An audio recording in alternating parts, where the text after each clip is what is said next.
Thank you. When the stage edge lighting gets in, which I don't know if everybody even knows that, but there is an LED strip that's going to have little white LEDs every 6 inches all along the front edge of the stage that is controllable and dimmable.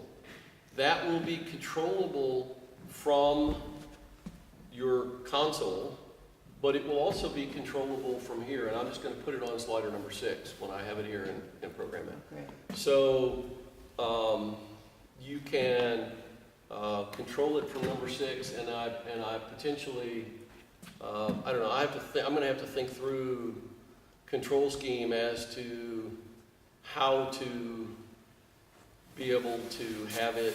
Probably will make we'll put it on one of these presets and make the preset independent, so that when you turn the other things on and off, those don't go off until you either go to the booth or come here and turn them off. And when I have that all done and working, I'll track you down and show you, and you can, I'll be happy to show anybody else, but I can talk about what I think I'm going to do, but I'm going to have to just get in here and play with it.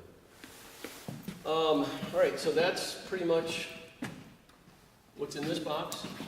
Are these inactive right now?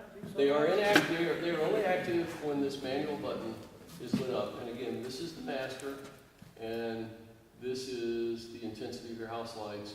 Right now, none of these do anything. So the master just turns it on. The master, well, all right. Yes. If you have the master on and nothing else on, Yeah. then it doesn't do anything. So you have to have, and if you have the master off, you have to have 1 and 2 on. Okay. And let's assume this was the stage edge lighting. So if you wanted to dim for some reason, the house lights and the stage edge lighting, you could do them all. do them all. Okay. And those things are just not hooked up yet. That's correct. All right, I'm going to show you one more thing. So let's say you want to have a button that is preset for your house lights to be just a very dim house light glow, like really dim. If I push and hold one of those buttons until it beeps, now this will not work on your entry doors, but here I have now, so there's preset 1, That's cool.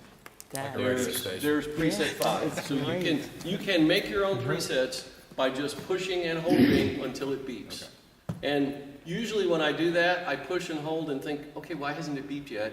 And then it beeps. All right, I think that's pretty much all the magic that's in here. I'll lock this back up in a little bit. So here's the other side to that whole security thing. This can stay locked or not stay locked, and that's up to you. If it stays locked, whoever's going to be doing assemblies in here and that kind of thing needs to have access to this so that they can have something different other than on or off. Except that you can do that from the booth. So, but if you're going to record a different level or whatever, you'd need access to this for sure. I mean, most of the time, the kids are going to be coming in here for, just general stuff. The time we're really going to be doing anything major would be for a show or an event. So it's got to be probably easier to just come in here, boom, hit a button, and that preset is great because this way, if you do want it just to lower a little bit, you're already ready to go. Right. Sure. So that's a great idea. All right, let's. Roger's playing with the buttons. I thought I did that. You went from 1 to 2 over there. All right, this is the controller for your hoist. Oh, so it has a set of keys as well. These keys are a little harder to come by, so guard these keys. I just put this on here to make it easier for me to keep track of where they are. You can do whatever you will with them. This has an emergency button, so when you hit that at any point, the hoist is going to stop. If you try to get the hoist to move and it won't, the way you release this is to turn it. There's an arrow here. You turn it like the arrow, twist it, and it pops up. All right, this is on.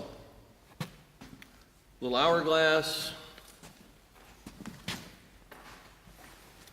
thinks about it for a little while. It's going through some math, I think, doing its homework.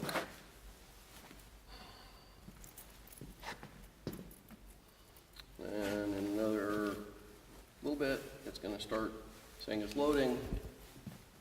And now it's on. Now, what will likely happen in a minute is it's gonna pop up an error message. The error message says, I've gone as high as I can go, you must go down. Well, that's because there's an upper limit that's set. Where it is right now is as high as it's going to go. So it won't go crashing through the roof. That's exactly right. Good. When you want to, this little button here says hoist 1. When you want to move the hoist, you tap that. So now it's put up this message saying, maximum travel detected, please move the life pipe down. Close that. Okay, my fingers, I have this sort of chronic old age dry skin, so a stylus sometimes works better. But when this is lit up, then I hit this, and the hoist comes down. This has a 30-foot cable on it. You want to have a 30-foot cable so that when you have stage curtains in place, you can stand out here and watch the hoist move. I did not do it this time because I know the room's empty except for us kids. But normally, what I would do, it's kind of just good theater protocol, is to yell, hoist moving, in a really loud, obnoxious voice, so that people are aware that this is coming down. All right, it will come down. Actually, the lower limit is set that the pipe won't hit the seats, but I think probably the lights do. So you want to bring it down to a level that's a comfortable working level. All of the fixtures that are on there are LED ellipsoidal fixtures. They're color changing, red, green, blue, white. All the fixtures that are over here are color changing as well. And actually, I'm gonna bring this down so that we can go look at the lights. Actually, let me ask this question. Because I don't know who all's here. Do you want a little bit of stage lighting 101, or do you want to move on to the console and then come back to stage lighting 101 after that? I don't think any of these guys are gonna worry about that stage light. Okay. Well, in that Except for case, me. so there's an up button, a down button. This button that's basic over here just says you're in basic mode, and there is an administrative programming mode that you should never need to be in. But if for some reason I say, okay, hit this button and log in, then, that's... And I think we talked about this before. The only difficulty would be, citing where we're going to focus them to be, up and down. Yeah, and I came up with a really good scheme for that. The good scheme. There is an app that you can get for your phone that is either called a level or an inclinometer that you can set your phone. It'll tell you how many degrees your phone is tilting. And when I installed these lights, I actually kind of got one close to right, figured out what that angle was, and set them all at that angle. That's great. And well, usually it's just, over the years, I found there's a general rule to those, Yep. and maybe you might have to move one or two. Yep. Now, they're gonna come with gels that are just no gels. We have to, No, you don't need gels.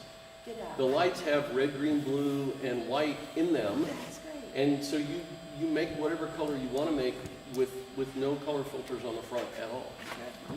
Thank you. All right, so I just violated a really important rule. I was talking to her and not watching what I was doing. Yes. When you do this, you need to pay attention. There is a 1 in 10,000 chance that it's not going to stop. I don't know, maybe it's 1 in 80,000, but you need to be paying attention. Okay, so that stopped itself. It's where it needs to be. And now I'm going to push this just because it's good to do and turn the key off. Are these adjustable too? Those are not. So this is Those just are going to need a lift or a ladder. But it's pretty easy to get a lift or a ladder in those doors and up here. Not so easy out here. How high is that, about 20 feet? 22 maybe. I mean, how does that, Oh, in here, I think it's about 20. so that three set at that level? Kevin, you remember? Array, sorry, The bottom of those bars are 18.6. 18.6, okay. The bottom of your lights are probably 17. I just called him by his brother's name because I've been working on a different project with his brother, Oh, with a that's different fine. electrical Keep it contractor. in the family. That's right. Okay, the other thing you need to know, this flips up like this. This pushes in like a normal Ethernet cable, because it is one. Same thing on the other side. So this goes into storage, the cable just coils up, and Where is this gonna be stored? Has anybody decided where? It's up to you. Okay. It'll be up to the owner. as of Not in my office. Not in your as office? of today, this is going to belong to you. Are those extra cables for extra lights? Or? They are. And that's actually the next thing that we're going to move to. Your voice. All right, so the lights that are out here, just a quick theatrical thing, it's called an ellipsoidal fixture. It is pretty much, those up there are rifles and these here are shotguns. So the rifles are a tight focusable beam. They also have shutters on the side so that you can cut them down, you can frame them into a small area. These guys just put out a floodlight. These are also color changing, red, green, blue, white. You can mix those colors together to make hot pink, magenta, turquoise, whatever colors you want to make. These fixtures up here are actually manually zoomable fixtures. You can't zoom them from the console, but you can loosen a couple of knobs on the side and slide them in and out so they can be a pretty tight spot or a pretty wide flood. They're currently set to kind of a medium. The lights that are in the back are called cyclights or cyclorama lights. They are intended to light a backdrop that may or may not be there, but if you have a nice white backdrop up, they will do a really nice job of lighting them. Things in here have been sort of generically focused, but the idea is that every time you have a show, you're going to do a little changing of focus because every show is different.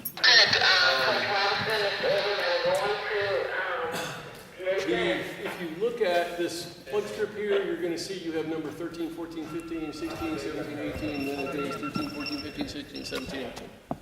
So you have, and then if you look at the very end of the pipe, right before number 13, you can see there's something plugged in at 13, but there's also another cable coming out. Okay, each one of these lights is plugged into power. And actually, if you look at the very end there, you see something that says DMX out.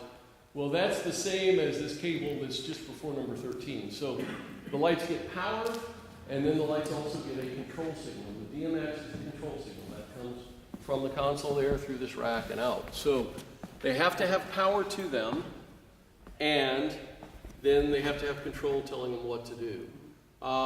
So starting out here with number 1 through 6, and then it's 7 through 12, 13 to 18, 19 to 24.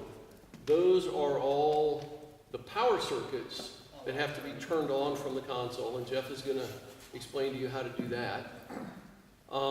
And then, once they're powered on, then you send them a control signal telling them what to do, and mainly what they do is get brighter and dimmer, but in any combination of colors that you tell them to. It's art.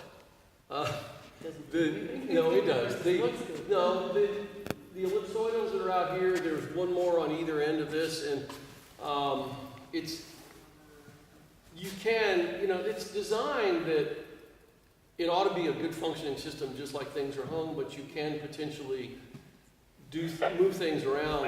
What these lights would do really well is, if there's a dance concert, they give a side light that comes in that sort of highlights the dancers and makes them not get lost in the background. So literally, you just call those high sides, but they can be just for a wash from the side.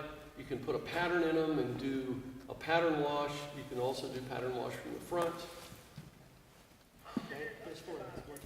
Yes. All right, what else? Is this microphones? Could be. I'm Jim, I do lighting. Okay. Yeah, I think that is where microphones go in, and I'm sure at some point you guys are gonna learn about audio from the audio contractor, but that's not me. All right, do you guys have any more questions about stuff on the stage before we go upstairs? And each one is powered individually, they're not connected by. Whereas if one goes out. It depends on the, okay, so some of the ones in the back here and the ones on the front, actually the power itself daisy chains through some of them. So you'll see you've got 5 lights here, but there's one cord plugged in here and one cord plugged in the other end. It's because these 3 are daisy, but if one goes out, that doesn't stop the others from working. That's just the power. If you want to just turn on one light in the room, you can do that from the control console. Actually, if you want to turn on that one house light, you can do that And it's from the same control thing you're console. saying, both stage and Yes. on the. What you do not have control over is any of the fluorescent lights. Those are just switches on the wall. And I'm gonna leave this with whoever wants it, but this is a lighting plot that shows every fixture in the room.